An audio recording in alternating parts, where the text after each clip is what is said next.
दोस्तों नमस्कार, मैं कल्याण सिंह चंदेल स्वागत करता हूं अपने साइंटिफिक नॉलेज यूट्यूब चैनल में। आज के वीडियो में हम डिस्कस करने वाले हैं कुछ स्पेशल टाइप के क्वेश्चन, जो कि पता है कि इस समय बोर्ड एग्जामिनेशन बहुत करीब है। डिफरेंट टाइप के क्वेश्चंस आने वाले हैं, एमसीक्यू बेस्ड एग्जाम होने वाला है, तो थोड़ा सा टेंशन कहीं ना कहीं बढ़ जाता है। आप इस टेंशन से छुटकारा कैसे पाना है, तो उसका सबसे सिंपल तरीका है प्रैक्टिस। जितने ज्यादा प्रकार के क्वेश्चंस की जितनी ज्यादा बार प्रैक्टिस करेंगे उतनी ही ज्यादा मार्क्स आप गेन कर सकते हैं। तो ठीक है, आपको बिल्कुल भी टेंशन लेने की जरूरत नहीं है, आप मेरे साथ बस बने रहिए। हम सारी चीजों को एक एक करके यहां पर डिस्कस करने वाले हैं। तो सबसे पहले हम जो एग्जाम्स की बात करते हैं वो है आपका टर्म फर्स्ट एग्जाम, जो कि अभी नवंबर लास्ट या दिसंबर फर्स्ट वीक में होने वाला है। इसमें आज जो हम सीरीज शुरू करने वाले हैं उसमें हम बात करेंगे assertion and reason type question के। अब असर्शन और रीजन टाइप क्वेश्चन कैसे होते हैं, तो इसका हालांकि एक वीडियो हमने ऑलरेडी अपलोड कर चुके थे जब सैंपल पेपर आया था, लेकिन उसको और ज्यादा विस्तार से आज हम डिस्कस करेंगे। फिर इसके बाद केस स्टडी बेस्ड क्वेश्चंस हैं या फिर कंसेप्ट बेस्ड क्वेश्चंस हैं, एमसीक्यू जितने भी क्वेश्चंस हैं एक चैप्टर से वो सारे एक एक करके हम यहाँ पर क्लियर करेंगे। तो बिल्कुल भी आपको परेशान होने की जरूरत नहीं है, बस हमारे साथ बने रहिए, ठीक है। अब आप 10th क्लास में पहली बार हो तो बोर्ड एग्जाम भी पहली बार ही दे रहे हो, और बोर्ड एग्जाम देते समय थोड़ा सा टेंशन तो रहता ही है। तो आज हम स्टार्ट करने वाले हैं chapter number 1 chemical reaction and equation के first type of question, that is assertion and reason based question. चलिए, तो पहले बात कर लेते हैं भैया असर्शन और रीजन बेस्ड क्वेश्चन होता कैसे है। तो assertion and reason based question में आपके दो स्टेटमेंट होते हैं, एक स्टेटमेंट फर्स्ट और second statement second. Statement first को हम बोलते हैं असर्शन और उसको ए से डिनोट करते हैं। सेकंड स्टेटमेंट को हम बोलते हैं रीजन, जिसको हम आर से डिनोट करते हैं। अगर हम बात करेंगे ऑप्शंस की, तो सारे क्वेश्चंस के ऑप्शंस क्या होते हैं, सेम होते हैं। क्वेश्चन 1 हो, 2 हो, 10 हो, 20 हो, 50 हो, कितने भी क्वेश्चंस हो, अगर असर्शन रीजन टाइप के क्वेश्चंस हैं तो उनके ऑप्शन आपके फिक्स होते हैं। यानी सभी क्वेश्चन जैसे इसमें भी 4 ऑप्शंस रहेंगे, option A, option B, option C and option D. First option कहता है कि यदि statement both A and R are true, यानी फर्स्ट स्टेटमेंट असर्शन और रीजन दोनों करेक्ट हैं। तो first of all we have to identify that which statement is true और फॉल्स, ठीक है। तो अगर फर्स्ट और सेकंड दोनों स्टेटमेंट ट्रू हैं तो या तो ऑप्शन ए हो सकता है या तो ऑप्शन बी। ऑप्शन सी और डी होने के चांसेस ना के बराबर होते हैं यदि दोनों स्टेटमेंट करेक्ट हैं। तो यदि ऑप्शन ए यानी असर्शन आपका करेक्ट है, रीजन इज करेक्ट इनकरेक्ट है, तो उस समय आपका ऑप्शन सी करेक्ट होगा। यदि असर्शन आपका इनकरेक्ट है, रीजन करेक्ट है, तो उस कंडीशन में आपका ऑप्शन डी करेक्ट माना जाता है। लेकिन अगर दोनों स्टेटमेंट करेक्ट हैं तो उस कंडीशन में हमें दो चीजें दिखनी है, एक तो स्टेटमेंट करेक्ट है, सेकंड दोनों का आपस में रिलेशन क्या है। जैसे आपको पता है कि जो फर्स्ट स्टेटमेंट में लिखा है क्या वो सेकंड स्टेटमेंट में उसका रीजन बताया है क्या? अगर हां तो आपका ऑप्शन जो है ए करेक्ट होगा, और यदि नहीं तो आपका ऑप्शन बी करेक्ट होगा। तो इस तरह से जितने भी क्वेश्चंस यहां पर दिए हुए हैं सारे क्वेश्चंस के जो ऑप्शंस हैं वो बिल्कुल सेम रहेंगे, इसलिए ऑप्शन को पहले रट लें। पहला ऑप्शन है कि दोनों स्टेटमेंट करेक्ट हैं, असेसमेंट जो आपका असर्शन है उसका करेक्ट एक्सप्लेनेशन रीजन है। सेकेंड है दोनों स्टेटमेंट करेक्ट हैं लेकिन फर्स्ट स्टेटमेंट का करेक्ट एक्सप्लेनेशन रीजन नहीं है। फर्स्ट स्टेटमेंट करेक्ट है, सेकेंड स्टेटमेंट इनकरेक्ट है, सी। और last option D, first statement incorrect है जबकि सेकेंड यानी रीजन आपका क्या है, करेक्ट है। तो ऑप्शन डी आपको चूज करना है, ठीक है। चलिए सीधे बढ़ते हैं क्वेश्चन की ओर। सबसे बात हम करते हैं पहले क्वेश्चन नंबर फर्स्ट के। तो क्वेश्चन नंबर फर्स्ट क्या बोलता है उसको ध्यान से पढ़ेंगे, समझेंगे, फिर उसका आंसर देंगे।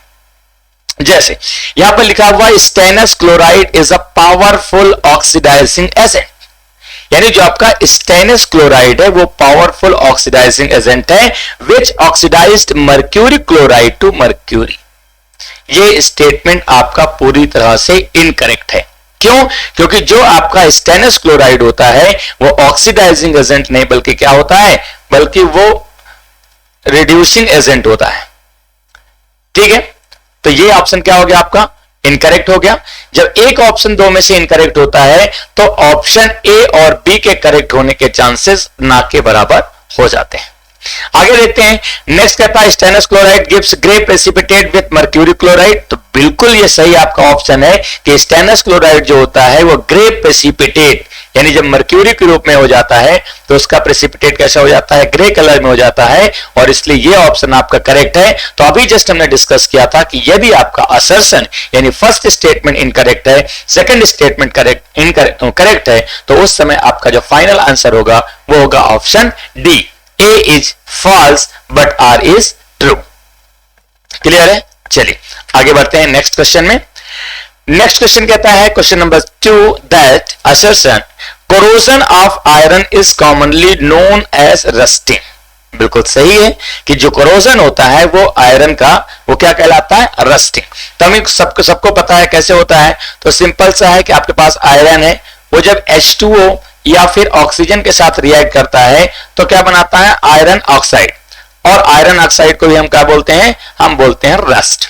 तो यानी फर्स्ट स्टेटमेंट क्या हुआ, करेक्ट हो गया, वेरी नाइस। सेकेंड स्टेटमेंट की बात करते हैं, तो corrosion is iron occurs in presence of water and air. यानी जो कोरोजन होता है आयरन का वो किसकी वजह से होता है, तो वाटर और एयर की वजह से होता है। अब यहां पर देखिए ये स्टेटमेंट भी बिल्कुल करेक्ट है, जस्ट अभी हमने यहां पर डिस्कस किया है। बट क्या असर्शन का सही एक्सप्लेनेशन की बात करें या रीजन की बात करें, वो रीजन है क्या? यानी आपको सिंपल सा क्वेश्चन पूछना है कि आयरन का जो कोरोजन होता है उसको रस्ट क्यों कहते हैं, क्या उसका आंसर यहां पर है क्या? यदि नहीं है, यानी ये दोनों इंडिविजुअल स्टेटमेंट करेक्ट हैं, देन आपका ऑप्शन कौन सा करेक्ट होगा, ऑप्शन बी, यानी बोथ ए यानी assertion and reason are true and R is not the correct explanation of A, that's why the option B is correct. चलिए ठीक है, आगे चलते हैं।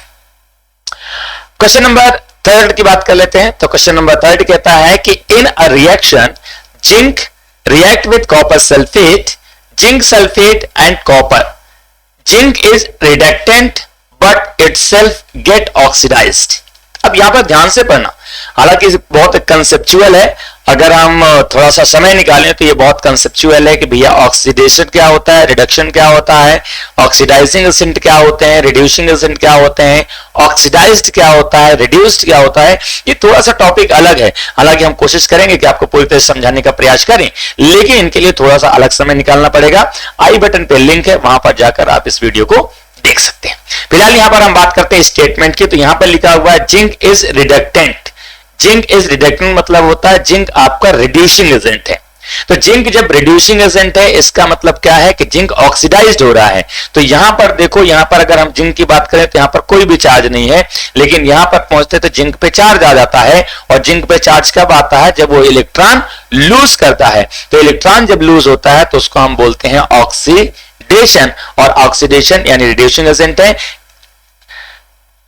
बट इटसेल्फ गेट ऑक्सीडाइज्ड, लेकिन ये ऑक्सीडाइज होता है, जो रिड्यूसिंग एजेंट होता है उसी का ऑक्सीडेशन होता है। ठीक है, that's why the first statement यानी असर्शन इज करेक्ट।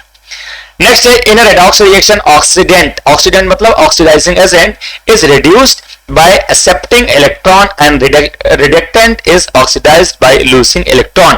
तो this statement is also correct। और ध्यान से अगर देखेंगे तो जो असर्शन लिखा हुआ है, असर्शन में जो आपकी रिएक्शन लिखी हुई है उसका जो करेक्ट एक्सप्लेनेशन है वो आपको कहां मिलता है, रीजन में। That's why option A is correct and option A is both A and R are true and R is the correct explanation of A, that's why option A is correct। ठीक है, चलिए आगे चलते हैं, next question में बात करते हैं, क्वेश्चन नंबर 4 की।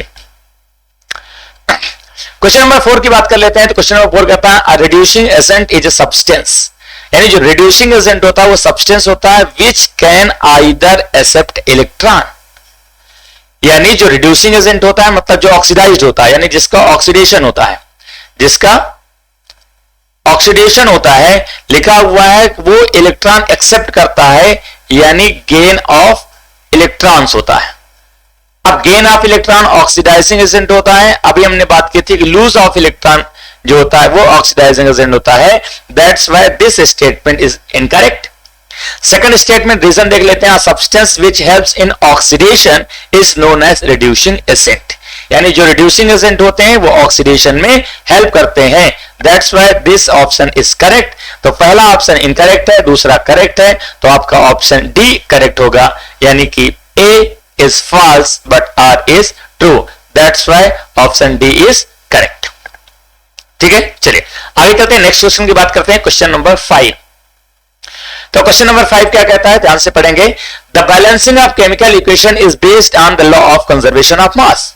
तो बिल्कुल सही है कि जो आपका law of conservation of mass होता है कि मास can neither be created nor be destroyed, ये कहां पर फॉलो होता है, तो जो आपकी केमिकल इक्वेशन को बैलेंस करना होता है उसको बैलेंस करने के लिए इस फॉर्मूले का, इस लॉ का ओबे होना जरूरी रहता है, यानी आपका जो असर्शन है वो आपका करेक्ट होगा। नेक्स्ट बात करते हैं रीजन की, तो total mass of reactant is equal to total mass of product, यानी रिएक्टेंट साइड और प्रोडक्ट साइड दोनों यदि आपका इक्वल होगा तो आपका क्या होगा, केमिकल इक्वेशन बैलेंस होगा। और केमिकल इक्वेशन बैलेंस किस बेस पे होता है, law of conservation of mass के बेस पे, यानी दोनों स्टेटमेंट आपके करेक्ट हैं और फर्स्ट स्टेटमेंट का सेकंड स्टेटमेंट क्या है, एक्सप्लेनेशन है, that's why option A is correct. Option A is saying that A and R both are true and R is the correct explanation of A. That's why option A is correct. ठीक है, चलिए आगे चलते हैं, next question की बात करते हैं, क्वेश्चन नंबर 6। क्वेश्चन नंबर 6 की अगर हम बात करें तो question number 6 is saying that carbon dioxide turns lime water milky। तो बिल्कुल सही है कि जो कार्बन डाइऑक्साइड होता है वो मिल्की कलर में चेंज करता है। कैसे करता है, रिएक्शन देख लेते हैं। तो हमारे पास है carbon dioxide lime water, lime water का फॉर्मूला होता है CaOH twice, that is lime water.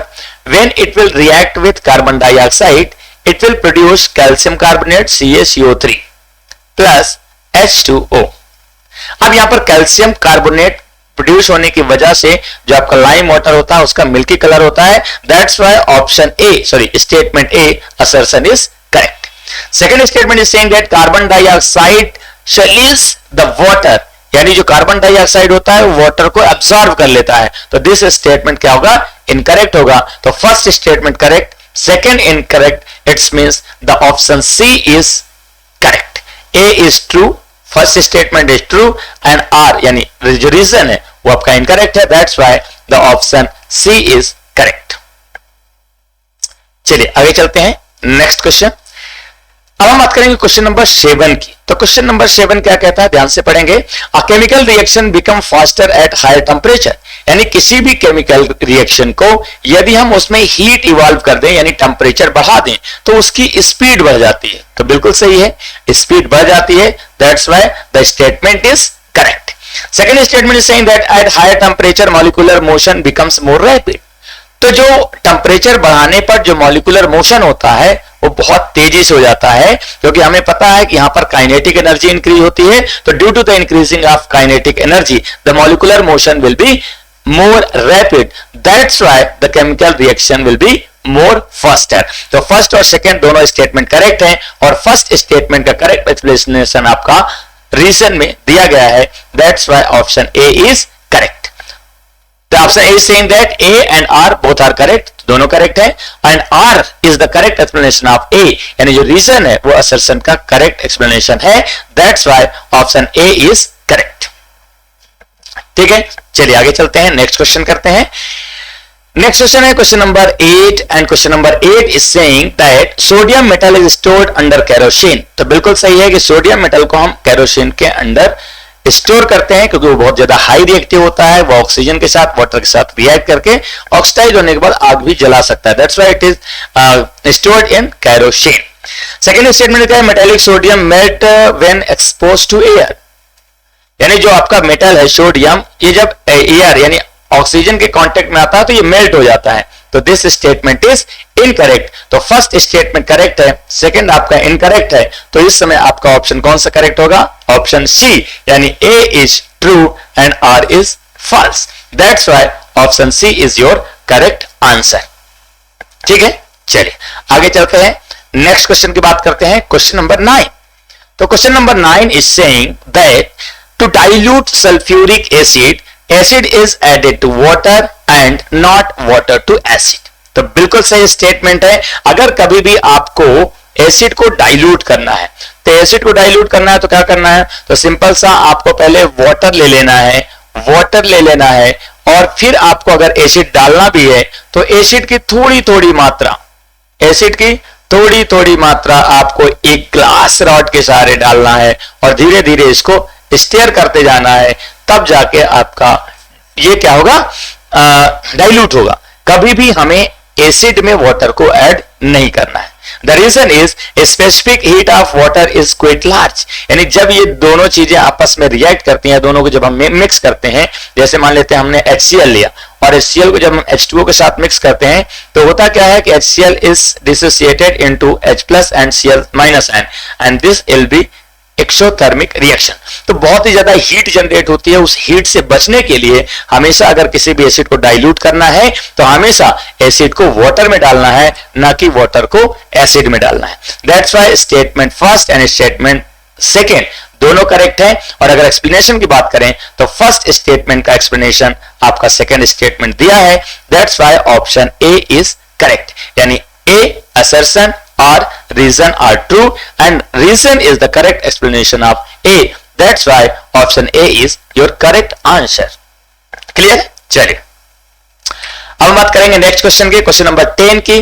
तो question number 10 is saying that, question number 10 is saying that calcium carbonate means CaCO3, calcium carbonate when heated, जब इसको heat करते हैं, चलिए बहुत बढ़िया, when heated it's give calcium oxide and water, तो ये कैल्शियम ऑक्साइड देता है, साथ में वाटर देता है। तो यहां पर ये स्टेटमेंट आपका इनकरेक्ट है, क्योंकि वाटर नहीं बल्कि यहां पर कार्बन डाइऑक्साइड गैस रिलीज होती है। तो फर्स्ट स्टेटमेंट क्या हो गया, इनकरेक्ट। सेकंड स्टेटमेंट देख लेते हैं। तो on heating calcium carbonate decomposition reaction take place, यानी जब हम कैल्शियम कार्बोनेट को हीट करते हैं, कैल्शियम कार्बोनेट को हीट करते हैं तो यहां पर कैल्शियम ऑक्साइड के साथ कार्बन डाइऑक्साइड निकलती है। तो जब एक सिंगल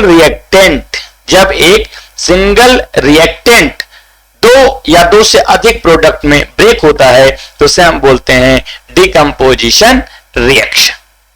ठीक है, तो ये आपका रहा क्वेश्चन नंबर 1 to 10 का बंच, जो कि हमने एक एक करके सारे पॉइंट्स को क्लियर किया है। उम्मीद है आपको पूरे क्वेश्चन बहुत ही आसानी से समझ में आ गए होंगे।